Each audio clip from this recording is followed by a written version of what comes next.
Features. Hello and welcome to the Boxing Features Preview Show, a brand new series where every week I'll be taking a look at some of the best fights happening around the world for the upcoming weekend. Before I start, make sure you hit that subscribe button for more content just like this. Let's get to the fights. Boxing Features. We're going to start off with the MTK show on Friday the 19th of February 2021, and that's the Bolton White House Hotel, obviously behind closed doors in Bolton, and that should be on IFL TV, so free for their UK audience to watch, and it'll be on ESPN Plus in America. Headlined by Sean McComb versus GWYNNE. Good fight, really good fight. Slightly gone under the radar in this country. I thought quite a few more people would have spoke about this, because GWYNNE is known best for his two losing but very valiant efforts against James Tennyson, really heavy hitting lightweight, and Joe Cordina, one of my favourite prospects in the UK. Just needs to be a little bit more active in my opinion. Okay, so they were for the both times they were for the British lightweight title, and he's fighting Sean McComb for the Commonwealth title. Sean McComb, this is going to be a big step up for him. He's a really touted Irish amateur. I'm pretty sure he got the bronze at a European Championships, and if you look down his record, this is a really big step up in Gavin Gwynne. Gavin Gwynne, as I mentioned before, he's no mug, always up for a fight, and we should see Sean's quality in this fight, whether he can go on. He's 28, he's got to start moving, going to be a tricky southpaw, and I'm looking forward to seeing this one. Really am looking forward to seeing this one, especially for a free-to-watch show. Don't have to worry about your subscriptions, it's on YouTube. If you just look down the undercard, I'll just go through it very quickly. Darren Tetley versus Samuel Antoi for the English welterweight title, and DP Carr versus Dean Dodge for the Southern Area title. And then we just look down, we've got some MTK prospects. Paddy Donovan, Mark McEwen. Yeah, it's a good card, really good card. If you've got nothing else to do on Friday, watch this. This will be a good show. Really good show. Really good value for money as well, this one. The next show I'm going to talk about, we're going to fast forward to Saturday, and this is in America, a PBC show, and this has really interested me. Another one that's really gone under the radar. I'm not too sure what the hype's like in the US, but it's just a weird but wonderful fight, which really intrigues me, this one actually. Otto Violin versus Dominic Brazile.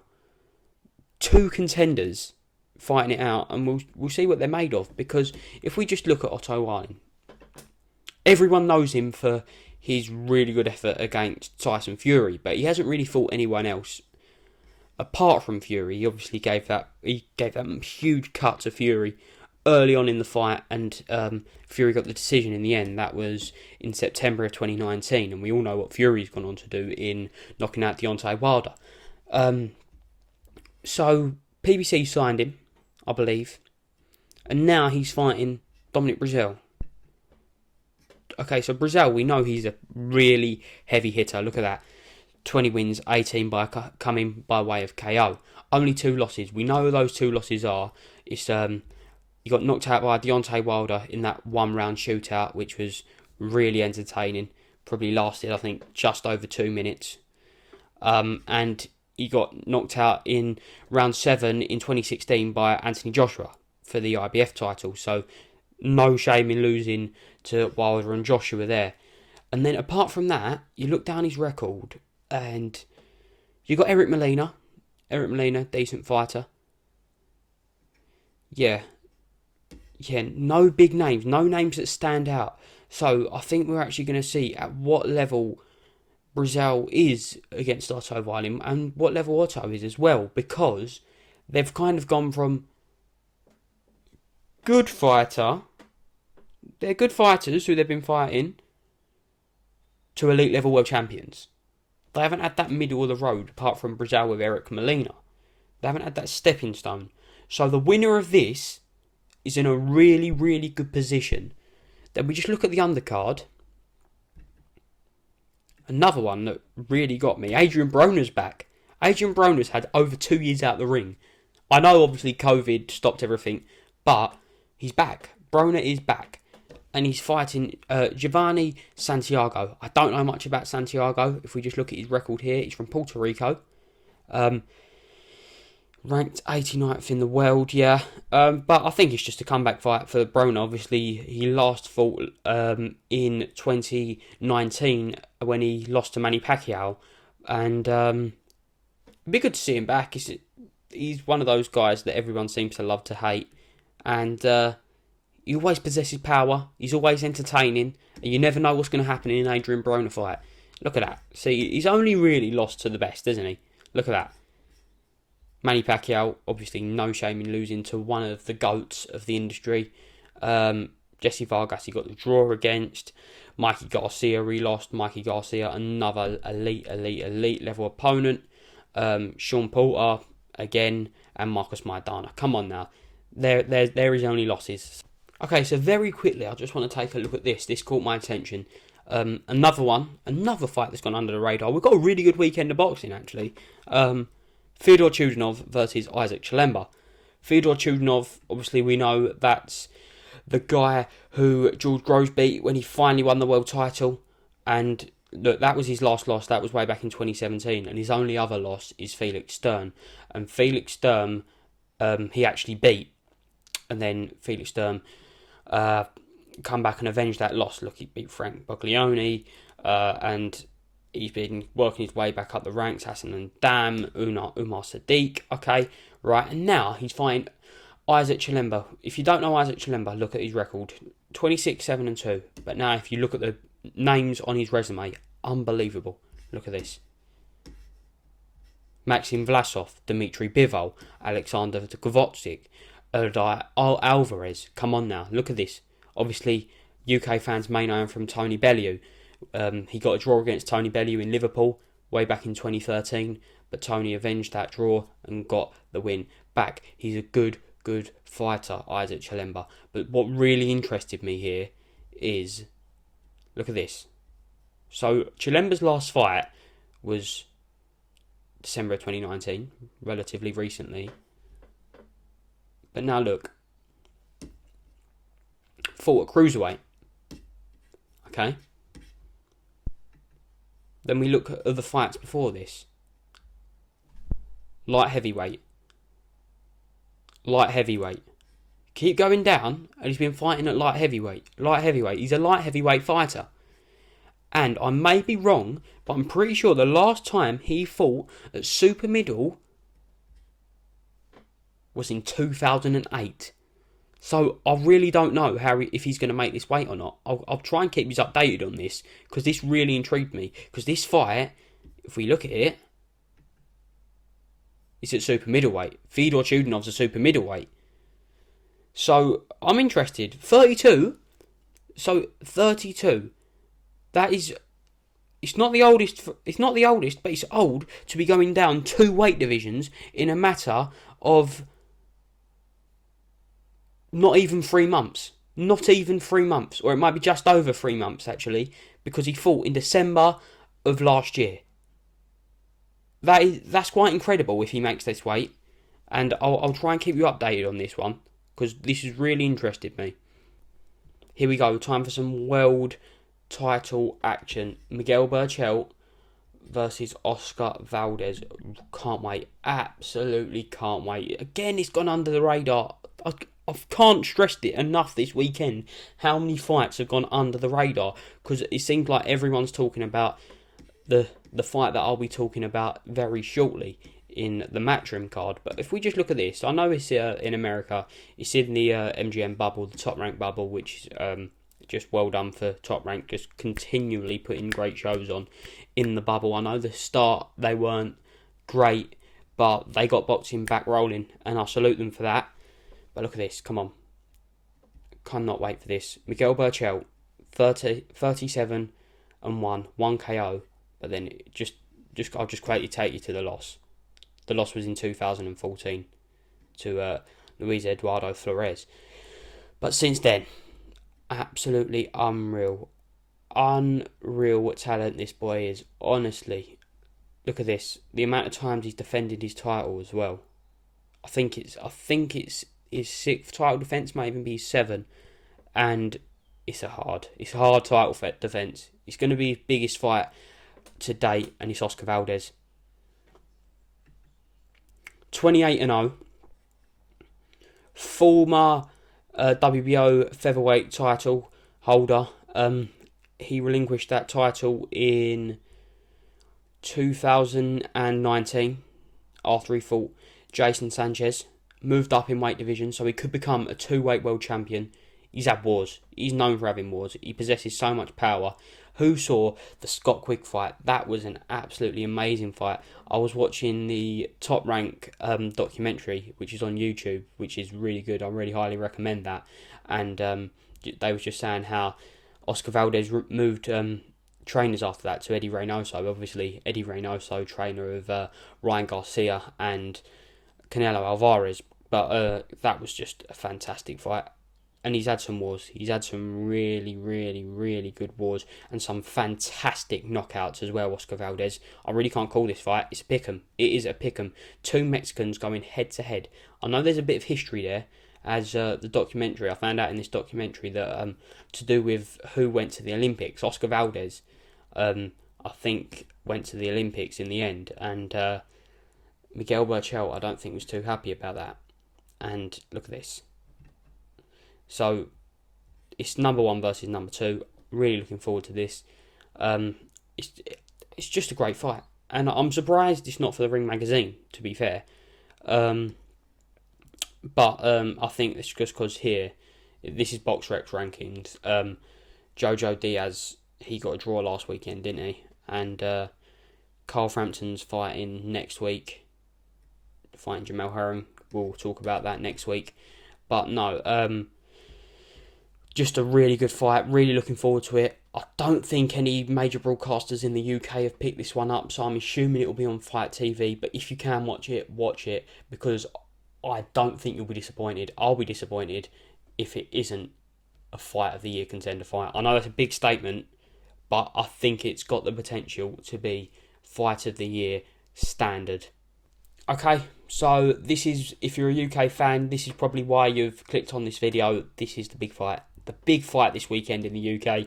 The Wembley Bubble once again. Matchroom Boxing, Eddie Earn on Sky Sports. David Avanesyan versus Josh Kelly. 4th time lucky. Fingers crossed that this will actually happen. I'm still a bit nervous. They haven't actually got in the ring yet.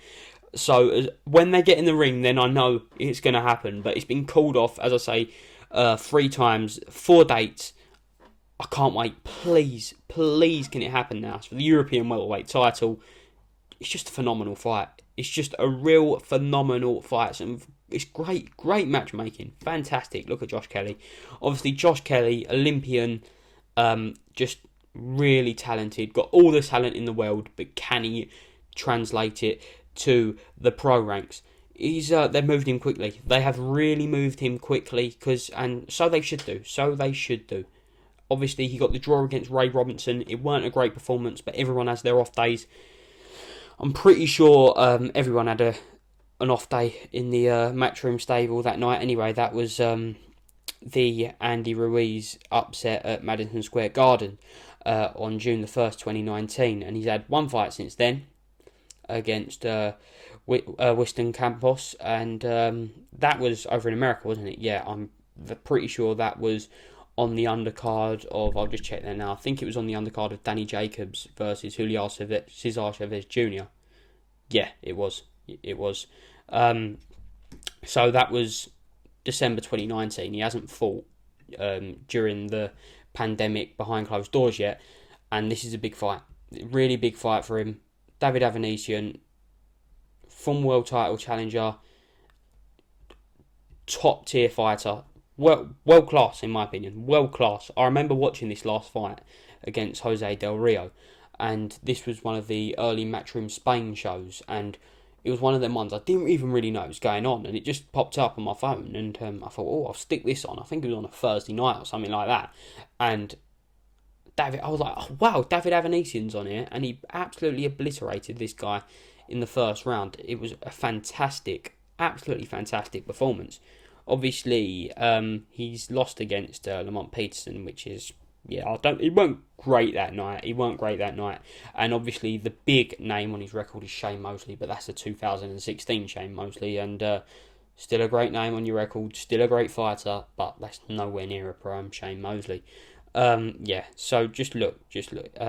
He seems, I think everyone thinks he's older than he is. He's only 32. So, and if he beats Josh Kelly, it puts him in a great position. It puts both fighters in a great position. It's for the European title, for God's sake. It will put Josh Kelly in the top 10 of all major governing bodies, or should do anyway. And then we just look at the undercard. Another great undercard that he's put on here. Robbie Davis Jr. against Gabriel Galaz, Venezuela. Don't know too much against Venezuela. Just click on here. Mexican. Another Mexican Eddie's brought over. Hopefully he won't cause another upset like last week in Lara and Warrington. But yeah, Robbie Davis Jr., great fighter. I love Robbie Davis. He's really entertaining and just really lovely guy, actually. Seems it anyway. Obviously he lost against Lewis Ritson, which was probably in my top 3 fights of the year for 2019. Absolute fantastic war. He beat Joe Hughes. I remember that fight, and his only other loss come in 2017 against Makau Sorowatka. Excuse the pronunciation. And be good to see him back out. Really good to see him back out, actually. He hasn't fought in the pandemic time. The last time he fought, I think that was on the Scott Quigg John O'Carroll card, was it? Yeah, which was the last Matchroom show before lockdown last year. So then elsewhere on the undercard, one of my favourite fights that's been announced so far this year. Really looking forward to this fight. Rylan Charlton versus Florian MARKU. What a fight.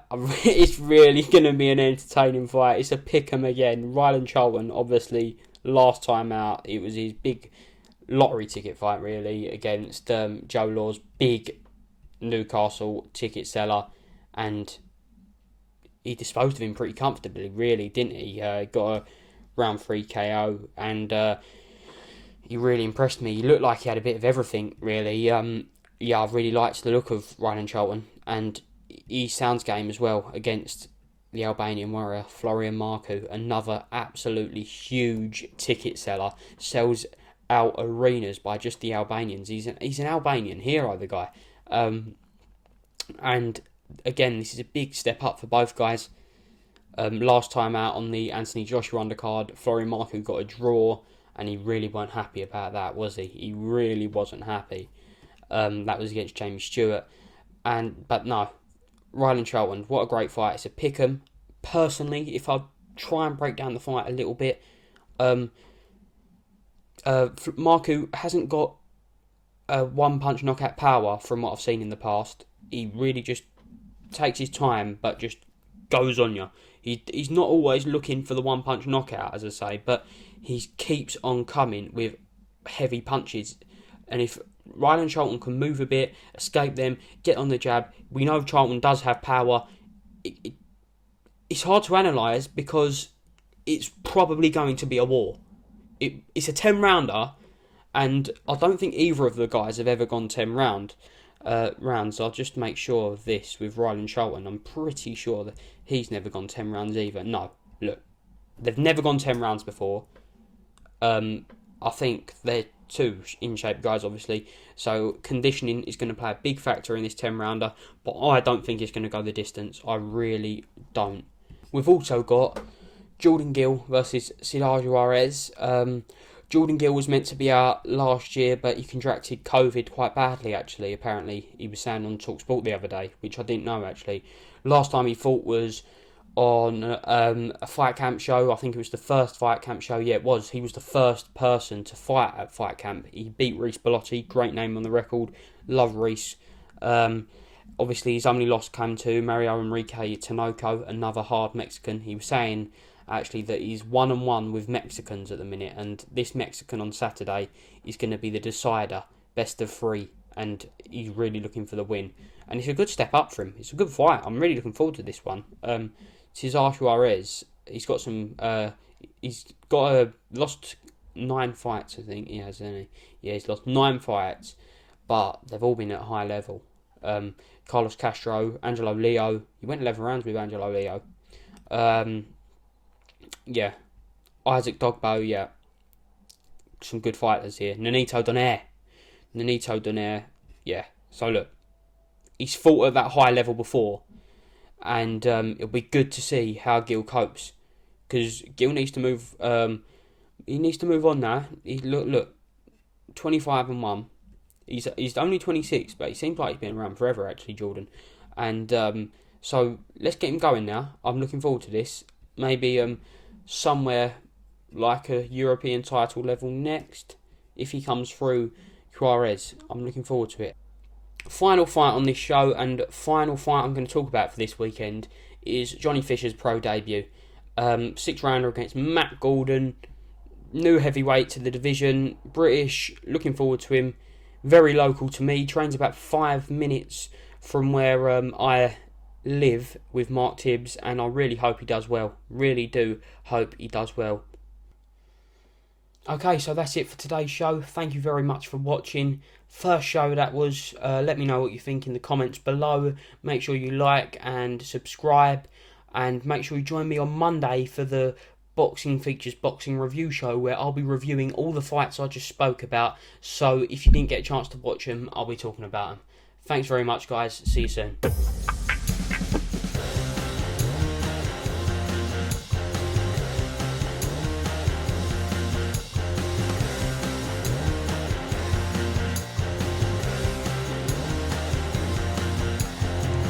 Boxing Features.